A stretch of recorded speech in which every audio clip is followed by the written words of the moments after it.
right, everybody. Welcome back to Hot Route Takes. I'm your host, Chase Owens, here with my good buddies Christian Mills and Brian Sarver back from his work week trip. We all have all three of us together for this NFL Week 14 of Sunday action. Just a lot of good football, including my Ravens probably being in the game of the day. I'm excited to break that one down for you guys. And the rest of the games in the 1 o'clock window, for that matter, really had a lot of close calls and down to the wire action, and the 425 had some controversy in the Bills and Chiefs game. So a lot of good stuff to catch up to and recap you guys on this week. And we're going to dive right into it, as we always do, with the Thursday night football game and recap that for you. The Pittsburgh Steelers, guys, they finally seem to be luck catching up to them. The way of the football bouncing is finally going against them, and they now sit at a 7-6 record after a home loss to the now 3-10 New England Patriots, a 21-18 final. Pittsburgh offense, man, still struggling mightily, and despite New England just having 3 healthy receivers, Bailey Zappi put together a pretty impressive performance and got the New England Patriots the road victory. So, Brian, you've touched on the Pats a good bit, obviously still in your division. I'll let you take this one and what you saw from that Thursday night game. Yeah, I saw the Steelers actually have some sort of thing happening on offense, more so than a lot of games this year. Really, I think this comes down to their defense has taken a step back after just being on the field consistently all year, having to win them games. And, very early in this game, TJ Watt got hit, and it might have knocked him out of his rhythm or something, because he didn't have a huge impact on this game. Then, obviously next morning reported concussion symptoms, so maybe he wasn't all on his best. But just the Steelers defense not playing as good as they have been all season long and allowing Bailey Zappi to light you up, and the Steelers not being able to get a running game. You never want Mitchell Trubisky throwing 35 passes in the game. I get they got down, but that's really not ideal. And not having Kenny Pickett, I think, did show up in this game. Although it's not a big bump, I think he takes care of the ball maybe a little bit better, or makes something happen that Mitch Trubisky didn't. So just like you said, Chase, luck catching up with the Steelers. Yeah, I'm with you there, Brian. All right, so that's it for the Thursday night game. Really not two teams we're too terribly excited about, and just a brutal loss for Pittsburgh. Maybe could end up keeping them out the playoffs if that boils down to it. AFC is obviously loaded at the wild card position. So we're going to get right into the Sunday slate of games and lead it off here with the Colts dropping a stinker really on the road against the Bengals, and backup QB Jake Browning having himself a great day. I believe me and Christian were both on the Colts. Brian, were you as well? I was. So we're all misfiring on this one, and really just credit the Bengals defense. Played a heck of a game. Colts offense, they had 1 pick six scores. Other than that, just one score themselves on offense. So tip of the cap to the Bengals defense. Either you guys check this game out extensively. It wasn't really an exciting one because the Bengals dominated from really start to finish. But if either you guys have any comments, I'll let you go right ahead with it. Yeah, I watched it. Oh, my bad, Brian. Go ahead. I was just going to say, no Jonathan Taylor really showed up, but that's all I have. Dude, that's what I was about to hit on. Was Zach Moss, since he got the role back from Jonathan Taylor, I guess you could say, since the injury, just the running has been terrible. I don't know if it's the offensive line point or if it's just like Moss. It just seemed like what was going on in the beginning of the year for Zach Moss is no longer a thing. Yeah. And I just think for Cincinnati, I will say they're really – this game should be a lot closer than it looks. It's just Cincinnati had the bigger plays. They hit Chase Brown, the running back up, big 30-yard play, I believe, out the backfield. Just when they needed a big play, they had a guy step up and make the big play. T. Higgins had one. They did. The Colts really did their job. I feel like they got Jamar Chase out, but it's just like when the big plays came, the Colts just didn't come to the bright side of that. Yeah. What's your thoughts on Jake Browning, man? Are you impressed? Did he? I have to say it. I really counted the Bengals down and out for the count once Joe Burrow was announced he's out for the year. But just looking at the AFC wildcard, I'm going to save this for our takes episode when we get together on Wednesday. But that picture is filled with 7-6, 8-5, whatever, 6-6 teams. And I thought the Bengals were out of it without Joe Burrow. This performance today against a Colts team that's battling for that position as well, was enough to lead me to believe that the Bengals aren't out of this thing. I had to look at the schedules between all these teams and land on who I think is going to come out in the end. But I'm not going to throw the Bengals to the side as I did earlier a few weeks ago, just because Jake Browning put together a heck of a performance, and he really did a good job of getting the ball in the hands of the playmakers. Christian mentioned rookie Chase Brown. He had a couple of big plays on this day. So unexpected production from those guys, and then the expected production from the Joe Mixons and T. Higgins and all those guys of the world. So credit to Jake Browning for an impressive home victory against that Colts team. Moving on, we've got another AFC North team who put together another impressive home win against a team we consider a real threat in the AFC, and that's the Jacksonville Jaguars. 31-27 victory for the Cleveland Browns. And after this game and after this performance from QB Joe Flacco, he has been announced as the starter for the rest of the season for Cleveland. I think very much deserving so. Today's performance, 311 yards, 3 touchdowns. Njoku had quite a day, 2 touchdowns early on, almost 100 yards receiving. Ground game wasn't really there for either side, but the difference, Trevor Lawrence throwing 3 interceptions, Joe Flacco just had 1, and Cleveland's defense stepping up when it needed to hold on to that 31-27 victory. Christian, I know you watched a lot of this game, and you've preached Cleveland's defense for a long time. Impressive performance against Jacksonville unit, and impressive performance on the offensive side as well. Do you see Cleveland maybe able to make a little noise in the AFC with Joe Flacco taking the snaps for the rest of the year? I do. I just think, a lot of these guys they had in before Deshaun, and maybe you could put Deshaun in that group. It's just he's taking what's given. I feel like every other quarterback they've had in to try to make miracle plays or maybe just wanted something way more than it should have been taken. And it just seems like Joe Flacco's, yes, he did 45 attempts, and I feel like they trust him a lot to pass. It's been a very run-heavy team, but it's just seemed Joe Flacco took over. They really changed that. I feel like they've let Joe Flacco take over the offense, and just we've seen him in every game, it seems like, since he's been starting. When there's been a guy wide open, most of the time a quarterback miss it, and I have to say Joe Flacco hasn't missed that yet. He's in his layups, and that's what you need 38, 37, whatever he is, year old Joe Flacco to do and keep this offense humming. And it's really looked the best it has all year. And when you partner that with a strong defense that Cleveland has, the AFC North pretty much flipping script. I know the Ravens have been there all year, but the Steelers starting to drop, and these teams led by backup QBs and the Bengals and the Browns out in Ohio, they're looking like they could steal a playoff spot behind those guys. So impressive stuff. We're going to move along to the NFC side of things. A game both of you guys were pretty highly invested in the NFC South race. And ultimately, it was a battle for that first place position. And Tampa Bay came back, scored a late touchdown, I believe, about 30 seconds left to take a 29-25 road victory to move them to 6-7, tying them with the Falcons and the Saints, I believe, for that matter, for first place in that division. The division of mid that we've just preached all year. But at the end of the day, it was Christian's guy, Baker Mayfield, leading that game-winning drive. So, Christian, I'll let you start us off with what you saw from Baker, and then maybe, Brian, you finish it up with what Atlanta has to do to fix things going forward. Yeah, I'm going to hit on Atlanta just a second. I will say they did their job and took Mike Evans out of the game. He was completely out, but on the other side of that, Rachaad White, man, he's different. I don't know what happened near the halfway point, but I preached it. You got to get him more involved, And since I really beat it to the drum, it's happened.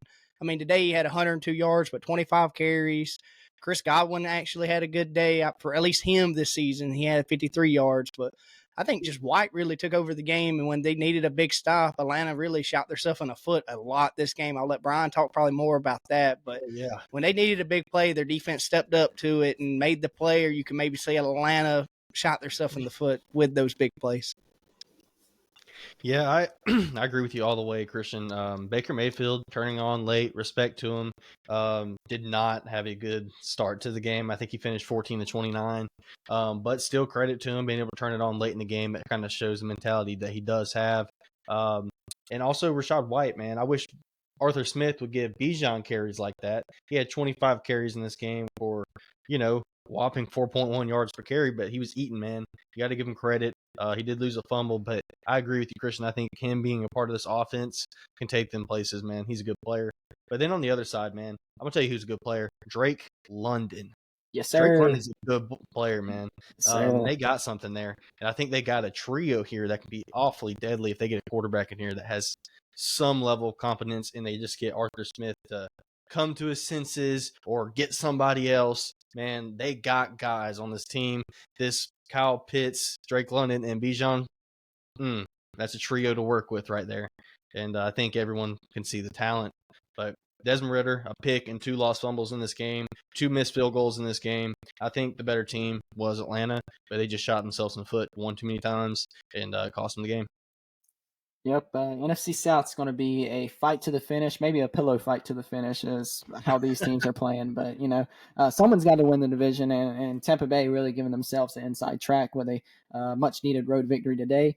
On the flip side of things, we're going to get to the NFC North, and Brian, you've been spot on with your early predictions. You've called the Packers upsetting some teams, and you called the Lions looking a little fraudulent these last few weeks, and you put together these back-to-back performances that they've had, especially today's against the now, is it 5-8 Bears? God, I can't believe the Bears have 5 wins. From where they started, kudos to Justin Fields and company for turning around, but a disappointing loss for the Lions to drop this one. This is the type of game that can allow Green Bay to sneak back up on them and maybe take the division from them. So 28-13 final. Brian, what'd you see from the Lions that's kind of been part of why you've been so suspect of why they can be a good team and make noise in the NFC? And what'd you see from the Bears that allowed them to just dominate this game on both sides of the ball? I think it starts up front, man. And them not getting the running game established maybe the way they wanted to early in the game, causing them to fall behind, and then having the turnovers kind of compounded things. To play the brand of football Detroit wants to play, they got to play clean football, or they have to get more explosives, and they're not getting either. And I think you can boil it down to it's Jared Goff. And he's got center blocks or feet in the pocket. He can't move. The first read's not there, and the offensive line doesn't hold up. It just isn't working right now. And Ben Johnson is a great offensive coordinator, and I think he's done a lot of great things with this unit. But the cracks in Goff's game are starting to show, I think, a little bit. And I'm going to go back to the well. Man, I think Justin Fields is talented. I think he shows it week in and week out. I think he kind of puts himself in harm's way a little too much. But, man, you can see the talent through the air and on the ground. And if the Bears invest in him instead of going with Caleb Williams, I think in the long term it will pay out. But Detroit struggles with mobile quarterbacks, shows up in this game. Detroit also too inconsistent offensively when the first read isn't there because Jared Goff cannot move in the pocket. And that is the 2 reasons why they lost this game. Yep, I would agree with you on all of that, Brian. Sticking to the NFC side of things, this next game here, we have another NFC South team getting to 6-7, and that's the New Orleans Saints with a 28-6 victory over the bottom dwellers in that division, the Carolina Panthers. Still just 1 win on the year, and man, brutal game to watch. I didn't see it a whole lot on Red Zone, and for good reason. Just 303 yards of offense for Carolina, just 207 for the Saints. No passing game to speak of from either side. Bryce Young, 13 of 36, man. Not even that. That is god awful in a dome. I know you don't have receivers to get the ball to, but not even, I don't even believe that's a 40% clip at completion percentage. That is terrible. 30, that's like 35. That is terrible, terrible stuff. The Saints made some plays on defense. They got a punt block return for a touchdown, and that side of the ball really dominated all day. So I'm not going to spend a lot of time because both of these teams just are not exciting to watch right now, especially offensively. Something has to get done in Carolina this offseason, a major overhaul in both the coaching and the offense because that unit is one of the worst, if not the worst, in all of football. So next up, guys, we'll get back to the AFC side and maybe a bit of a surprise, one that I think Christian and I touched on in the preview. The Jets defense is so good that they could make a CJ Stroud really, for the first time, look like a rookie QB, and they could sneak a victory. And with Zach Wilson back in the fold and running that offense a lot smoother than what it's been, that allowed the defense to play with a lead and play with their head on fire. And they made CJ Stroud look very much like a rookie today. He actually ended up leaving this game with a concussion. In the end, a 30-6 dominant victory for the Jets, and a brutal loss to drop Houston to 7-6 and really muddied their AFC wildcard hopes. Christian, you've been watching a lot of Jets and Texans this year, so I'll let you touch on what you saw from that Jets defense that you've preached so much, and what do you expect going forward? Is this Houston team going to be able to bounce back and still get a wild card spot in the AFC? Yeah, for the Jets defense, I will say they did take out Nico Collins at the very beginning of the game. And I think without Nico and a Tank Dell, you look at CJ Stroud maybe a little different, but also I think just the Jets defense was covering. I mean, they were on everything, the give me's, the not give me's, they were on it. And, this game for the first time, maybe we can say all year, they actually got to sit on the sideline, rest up, and actually be what we expect them to be when they're actually on the field. And I mean, everybody offensively that should have had a day, you would think, for this team had a day. I mean, Garrett Wilson had 108 yards. Brees Hall had, his receptions for 86, and he was getting, the 40 yards rushing isn't that big of a deal, but when it came, it made it a big part of the game. And I just think Zach Wilson, this performance, if he'd have been playing like this all year, he wouldn't have been benched. But Yes. I'd like to see what he does moving forward on this. They asked him before the game about the rain. Was it going to affect him? Of course, he said no, and it didn't. For the CJ Stroud thing, I will say when he did go down with the concussion, I was worried. I thought it looked bad. You seen definitely with the rain, it probably made it look a little worse, it going everywhere right when his head hit. But he laid down, turned around, and Undertaker got back up, walked off the field somehow on his own. Did not expect him to be able to do it. But I will say, maybe he'll be back next week, but I know this year they have been very serious on concussions. I know they got the concussion helmets for quarterbacks now, but I'm not sure if CJ Stroud has that on. But, I would hope so because, if not, that was a hit. Yes. Brutal performance from that Houston offense, and certainly a performance that hurts their playoff hopes. They need a healthy CJ Stroud, obviously, to bounce back from that and stay in the thick of the AFC wildcard hunt. So that leaves us just one game. I'm going to get both of you guys' takes on this game. I think it was the game of the day. I foreshadowed this earlier. My Ravens picking up an exciting overtime win over the LA Rams, 37-31 final. A walk-off punt return touchdown from the backup punt returner, Tylan Wallace, in overtime to win that game for the Ravens. I'll just throw out some stats for the audience and let you guys give your takes, because obviously a game that all of us had our attention on, and really the nation had their attention on, because it was two great quarterbacks dueling for 60 minutes. And the performance left a lot of fans real hopeful that they can maybe see this one down the line again, or at least something similar. So on the day, Lamar, not the most efficient in terms of completion percentage, but he hit a lot of big plays, just 24 completions, but for 316 yards.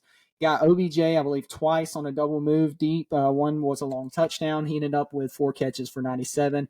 Isaiah Likely stepping up big time in the absence of Mark Andrews, 5 for 83. And Zay Flowers, only 6 for 60, but it was his 3rd and 17 from about the 20-ish yard line that Lamar hit him on to score that late go-ahead touchdown with about a minute to go. That was the big time, I'm here, I'm an NFL, certain receiver, here to stay for years to come type of play from that guy that he's been waiting on. I know he had a big one against the Chargers in that run last week, but that was a run and just him making one cut and going and showing his speed. This one is him running a route, getting open, and making a big-time catch. So excited for that, for me to see that from the offense, because the defense really struggled.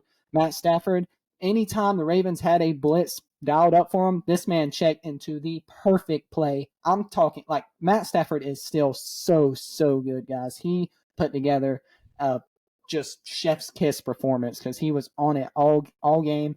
23 of 41 for 294 yards. Big games from Cooper Kupp and Puka Nacua. Obviously, they're 2 stars.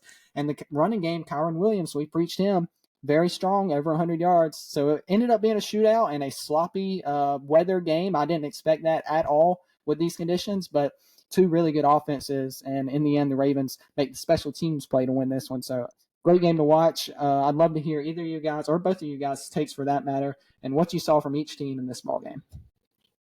Well, First off, that was an excellent punt return. Like one of the best that we've seen in a while. Walk off, punt return, and overtime. I mean, doesn't get much better than that. But I did want to mention what you kind of already talked about a little bit. Isaiah Likely being involved in the offense.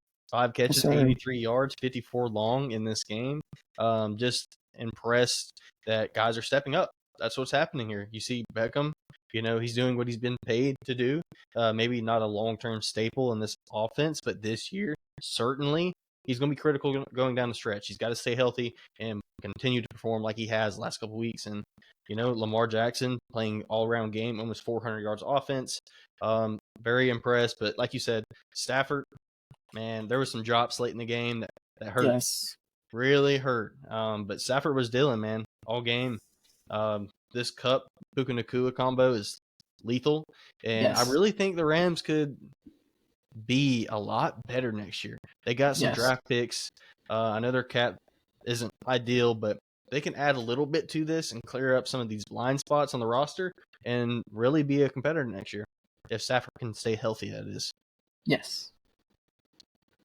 Yeah, I'm gonna go on the Rams quick. I just think with Williams, we talked about it briefly, but when he came back from his injury, it's really made this offense a lot better. Actually, having a running back. I mean, today he had 114 on a defense that we've all praised and had good talks about how good Baltimore defense is. But I mean, for an offensive line that's an older unit and has a couple young pieces on it, I mean, they let Williams get what he needed to do to have a chance to win this thing. And I think, for their defense, I'll say you have a couple pieces like you have Aaron Donald, John Johnson. But other than that, this has been a very young unit. And I think we've seen throughout the season as a unit, they've gotten better because they're getting a little bit of experience. So like Brian said, next year, this Rams team, they add just maybe one or two vets in a spot that's very needed, get them on cheap deals. I think this team next year could be a very different team in how we talk about them. But on the Baltimore side, I mean, I'm going to keep it, I guess, a little on the Rams, but Humphrey got targeted today. I will say that. Matthew Stafford did not care where he was. If he thought his guy could make the play, and Humphreys was on kind of the receiving end of it a lot. But I will say at the end of the game, he did make a big play when it was needed. So I guess you could say at the end he did get his. But I will say Lamar impressed me with a bunch of deep balls. But, I mean, Chase kind of told me real quick what I maybe wasn't seeing. But it's just him and Bateman does not have that connection deep. I don't know what it is. It's but the one, man. It's the one connection. It's not there. That has to get worked on for me to really be sold on, letting it rip down there. But other than that, I think moving forward, they have to at least have a trio to kind of help this offense like they did today with Odell, Isaiah, and then Zay. They get a trio and maybe not depend so much on Lamar. Granted, they had to in the running game because, I mean, really so much Lamar having to run, not really design. I mean, he had to go. I mean, when you got Aaron Donald going, that's every week, hey, we got to go whenever it ain't there. So I think for at least Baltimore, this is a great win. We hadn't really seen this all year out of them. They've really come down to the finish, and that's what we got. And I think, as long as they figure out maybe the kicking unit, I will say that's the next little thing Baltimore I don't think need to clean up. Just talk to the vet and see what's going on. Yeah, is this Justin Tucker slander right now, Christian? Nah, it ain't slander, man. I'm just saying, it's been a couple weeks now. He ain't looking like Justin Tucker to me. Hey, buddy, in the conditions today, I will take that performance. Didn't miss a kick. I know the last couple weeks before had been a little bit rough to say the least, but there's a lot of talk around him, obviously, dropping from the most accurate kicker of all time and giving that title to Younghoe Koo, who in turn missed field goals today. So even the best have a hiccup every now and then, Christian. That's all I have to say. But exciting football game, man. I know both of you guys were watching it very intently. And Christian, for one, being my neighbor, heard me pretty loudly when Tylan Wallace made that play. And just so happy for him. He's been a special teamer guy all year. Obviously not the number one punt returner, but with Duvernay's injury, making the play, stepping up big time, made a few guys miss on that special return, and just a heck of a win. One that I was excited to watch all day, and turned out to be the game of the week for my money. So we still got a Dallas and Philly game that could overtake it, but we'll see. We're watching that now, and as we do that, we're going to recap these other 4 o'clock window games real quickly for you guys. The first, speaking of all the excitement of that last game, this next one is probably the polar opposite. A game that actually went into the 2-minute warning, a scoreless 0-0 tie between the Vegas Raiders and the Minnesota Vikings. It was in the end, Minnesota made the switch at QB and brought in the backup, and he led the game-winning field goal drive to kick that field goal with under 2 minutes and give the Minnesota Vikings a 3-0 win to move them to 7-6 on the year. Christian, Vegas in your division, a team you've seen a whole lot, and Minnesota, a team you've paid attention to since the Josh Dobbs arrival. It wasn't his play; it was the defense that led them there today. But what'd you see from each of these teams? A bunch of third downs, a lot of them. And neither team could really convert when they were there. And then I do want to say, at least for the Raider side, Josh Jacobs did leave. I wasn't 100% on his injury, but I know he did leave the game and did not return. So that's something maybe to keep an eye on for the future of the Raiders. But, I mean, it's just a very defensive game. I mean, on both sides, Max Crosby, don't have to talk much about him, but, he's back there all the time. He had 2 sacks today, 7 tackles, and then just on the Viking side, man, they did have, that big pick. The linebacker, Pace Jr. had the big pick to close the game. Once he got that pick, Vikings got all the momentum, and that's really when the drive started happening to get at least a field goal and at least another attempt the first attempt that he missed, and then got the game-winning field goal later in the game. But I will say Jefferson did play today, took a mean shot, left the game immediately with a chest injury. So, good to see him back. Hate to see him go again. Hopefully he can come back sooner than later. Yes, I would agree. One of the game's brightest stars, one that you hope isn't a serious injury because he got popped in that one. Brian, you had something? Go ahead. Yeah, the Vikings had 99 yards passing in this game. That's all I got to say. Dub's a dub. I'm about to say it was rough shot, but in the end, a W is a W. A 7-6 record now keeps him in the thick of the NFC wildcard race. For that performance they put out today and the performance the Rams put out today, you look at those teams and you think, okay, the Rams, I know it's offense versus defense, but the Rams are clearly a better team. I think all of us would agree on that. But right now, the Vikings sit a game better and a game ahead of them in the NFC wildcard chase. So something we got to monitor on that side of the bracket. And staying on that side, the NFC West, we have the now 10-3 San Francisco 49ers beating up on the 28 or now 6-7 Seahawks, a 28-16 final in that one. The Seahawks hung around. They played pretty good, and that was with Drew Lock in the game, 22 for 31, 269 yards, but 2 picks. I know one came later, kind of just trying to force the issue to DK. Speaking of DK Metcalf, is there a bigger hothead in this league than DK Metcalf? Menace to society. Hall of Fame. I will say one thing, man, real quick, man. Fred Warner, but let the bodies hit the floor by DK Metcalf. Fred Warner is a hit stick, and on that pick, he gave DK a little shot, and DK wasn't having it. He immediately grabbed his face mask, got tossed for it, and ejected. Just a true hothead, man. That team, that player is just a confusing one, to say the least. And San Francisco, man, they are just a sound unit. Brock Purdy, bro, 19 completions, 368 yards. MVP. He's show of hands. I've got Purdy and Dak, 2 of my guys in like top 3 MVP race right now. 2 of the top 3. I throw Tyreek in there as well. Like they are balling, bro. And Brock had a day. I know he's getting the ball out, and like he hit a deep ball to Debo for a touchdown. Like there's no like super sexy plays being made, but he's the accuracy that allows these guys to run after the catch. You can't disregard that. That's a great trait to have, to allow your receiver to pick up yards after the catch. And Debo, 7 catches for 149. Brandon Ayuk, 6 for 126. And oh, by the way, Christian McCaffrey only carried the ball 16 times and had 145 yards on the ground, including a 72-yarder, I believe, the first play of the game. Like, this offense is humming, guys. It's a polished unit. So what do you see from either Seattle or San Fran? I think San Fran's really the talking point here, but I'll let both of you guys, if you want to take anything from this game. I don't have a whole lot to say here. All I'll say is the stars come to play in this game. McCaffrey, like you said, Debo, Brandon Ayuk, George Kittle, I mean, all of them showed out. So credit to them. And, Drew Lock isn't Geno Smith. So Mm-hmm. I don't think it would have mattered too much. But I do think that Lock is noticeably not as good as Geno. Yeah, I'm going to keep it just short since I feel like we've talked about at least the 49ers a good bit in the last couple pods. But Deebo Samuel, I think, is really showing how much of a miss he is when he's not on the field. So since he's came back, this 49ers offense took a leap forward. And Deebo's kind of been the front runner with that. And the guy's electric. I mean, I know he had a rushing touchdown today. It really was just, he got us there, let us put the icing on the cake and let him get it. It's kind of what the 49ers did. And I mean, I respect it. The guy I've been playing hard for you, come back from injury.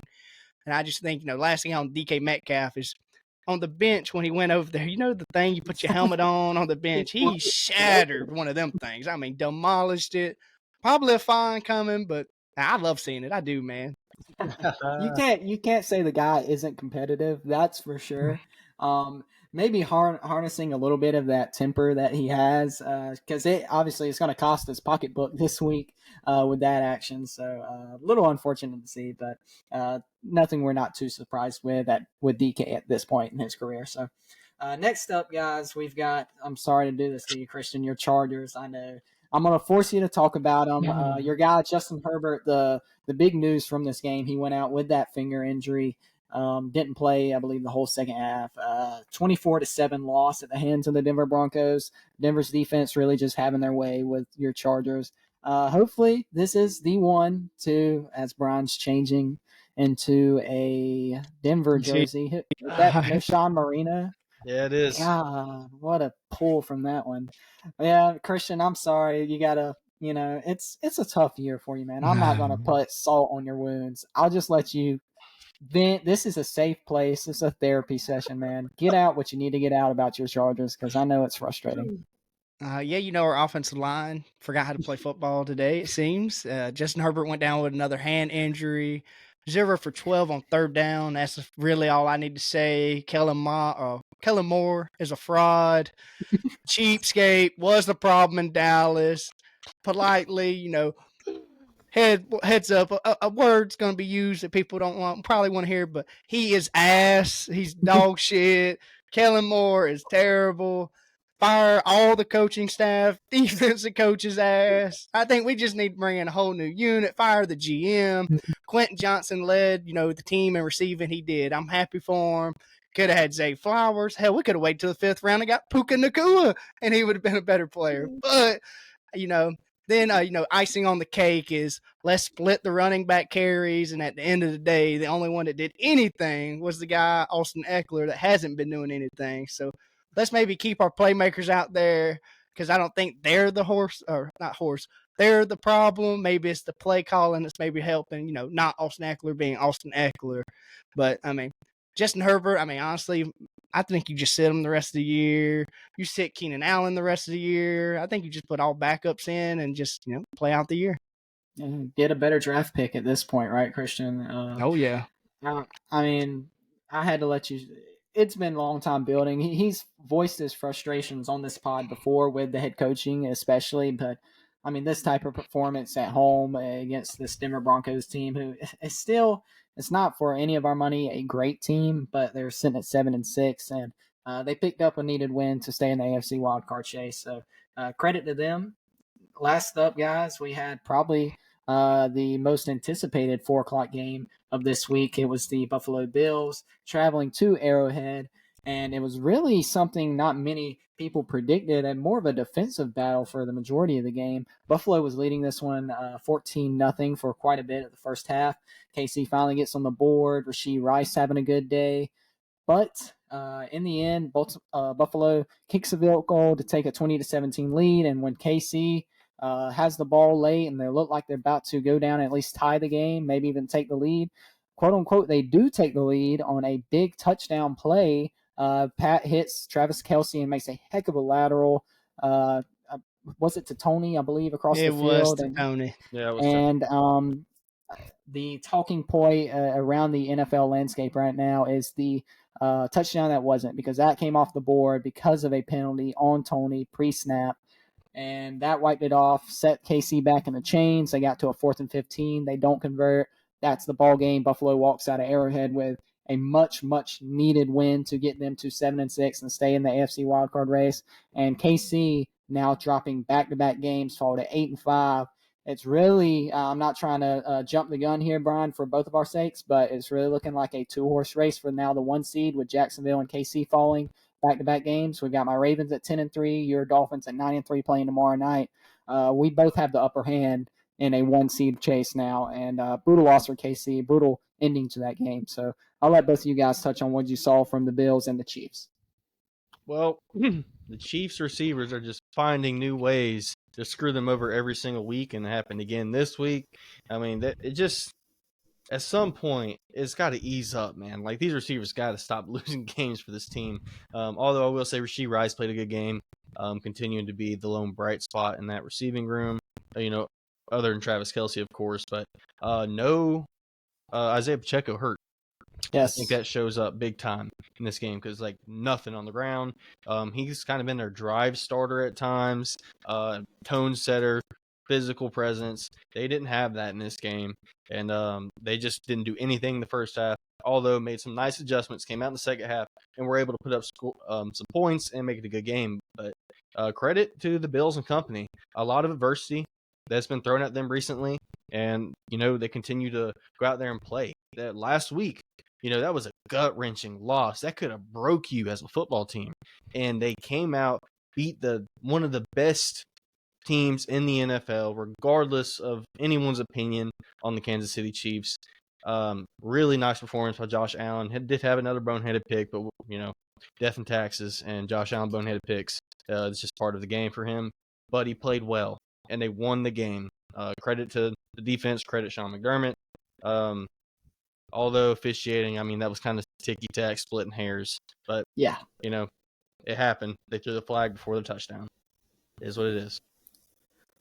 Yeah, quick on the Buffalo side, I will say, we talked about the offense coordinator getting fired, but I will say since the new guy got in, not sure his name, that's on me, but since he's been there, I will say James Cook's been a focus, and I think that's been a bright side of their offense because now he's getting more touches, I think, rushing, and he's really getting in the receiving game. It's really opened a lot for maybe not Diggs this game, but we've seen Knox come back, and I think it's just simpling the ball for Josh Allen a lot. We're not seeing those boneheaded plays as much because they're trying to simplify what they can with James Cook now. On the KC side, I think, like Brian said, my big takeaway is not really how they played this game, but just at the end of the game, how you've seen Patrick Mahomes. I mean, we've never seen him that heated, and he really showed it at the end of the game. They caught it on camera. He was yelling at a ref. So, I mean, at the end of the day, that's where he felt they lost. But, I mean, I pointed at Tony. I mean, he was clearly over the line. Tony's been, I mean, it's not really just him, but he's been on the receiving end of that, I think, twice this year now.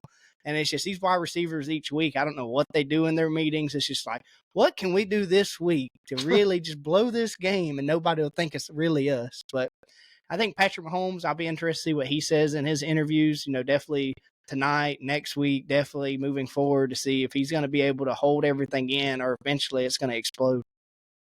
Yeah, the boiling point for the Chiefs offense looks to be coming to a head, and things are just really stagnant right now. But I will credit Brian's point of no Isaiah Pacheco. I think he is the difference maker in this offense because him along with Travis Kelce and Rashee Rice give you three guys you can depend on to just make things happen and break some tackles. He's such a hard runner, and he's just great at absorbing contact and fighting for yards after contact. So big miss for the Chiefs offense today. And as we said, Bills much, much, much needed win. If they fall to 6-7, with Miami still left on the schedule, you'd be hard pressed to pick them to make the playoff, make the playoffs in the AFC. So much needed win, and Josh Allen putting together that game winning drive. Credit to him. That's all the games we have from Sunday. We all have these Eagles Cowboys, which was the most anticipated game, a battle for first place in the NFC East. We got that on. We're going to be recapping that along with the two Monday night games, including Brian's Dolphins. Recap for you guys in our next preview show when we all get together. Other than that, if you guys have any late closing notes, I'll let you get those in and we'll get out of here. NFL Good. I would say we're sitting at the 40-minute mark. I mean, we can save those as we've been doing for the other episode. But if you got something, you really want to get off your chest, we got some time to kill if you want. I'll just say this, and I'll save this for the pod on Wednesday because it's kind of the topic, and we'll take some time. Well, so the listeners will know what's going to happen on Wednesday. I'm going to predict my AFC wildcard teams and who's going to make the playoffs, as well as the NFC. But I'm more interested in AFC. I think that's really, really tight race there. And then I have a stat I wanted to put out there, and I think it's one Christian would like. Justin Herbert's passer rating drops 10 points when being blitzed. Okay, Brian, but he was blitzed, I think. What did they say at the beginning of the game today?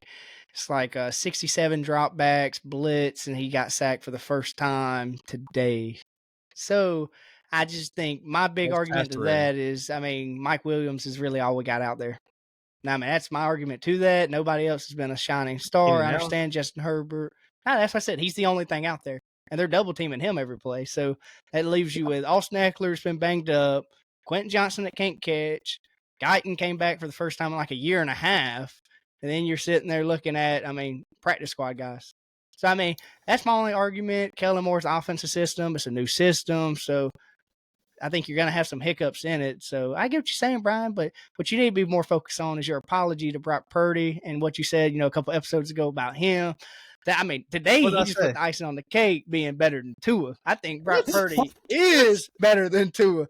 So instead of worrying about my boy Justin Herbert, you need to be filing for your apology letter, send it up to San Fran and talk to Brock Purdy nicely before you worry about my guy. Because, like I said, my guy, next year, is a new year. That's how I look at the Charger season. So I don't think you need to be worried about us right now as a Dolphins fan. You need to be looking out at your schedule. Finally heating up after you play a sorry Tennessee Titans team. You'll come in here happy. We beat the Titans. Yeah, baby, yeah. Yeah, you should have. Good job is what I'm going to tell you. Yeah, it feels good to have meaningful games left on the schedule. It does. We had them, but my quarterback goes down because the offensive line forgot how to play. Oh, sorry. They'll be watching Miami on the couch. Yeah, until after round one, when y'all get knocked out, y'all play a team over 500, and you're gonna be confused. In round one. I don't know if y'all be playing in round one. Round one, that schedule's gonna heat up. It's gonna be loss. Oh my goodness, guys! Can't wait for that schedule to heat up, man. Oh my gosh. It's going to be a fun couple of pod Wednesdays. I'm going to say that to the listener right now. Great cliffhanger there, Brian, because I think that AFC wildcard picture you teased, that's the direction I wanted to go. So if you're going that direction for yours, I'm going to kind of try to steer away from that and pick something else for us to talk about on Wednesday. A lot of good things to pick from, especially when you watch this NFL Week 14. We have the Cowboys-Eagles on right now. We're both all going to watch that intently. That may pop up in our Wednesday episode. As always, guys, thank you all for listening. If you would, please give us a follow on Twitter. I am at ChaseOwens96. Christian is at C_Mills241. And Brian is at Sarver_Brian. It'd be Tua Train on Twitter. All of us a great follow if you're looking for our Ravens, Chargers, Dolphins, and NFL takes. Do that as well as liking, commenting, sharing, and subscribing to the podcast, rating, review, all those good things. Tell a friend, tell an enemy. As always, thank you guys for listening. We will see you for the Wednesday preview show and the Wednesday takes episode we will have recorded that day, released for you Thursday and Friday morning. So as always, thank you guys for listening. Until next time, peace out. Peace. Property MVP.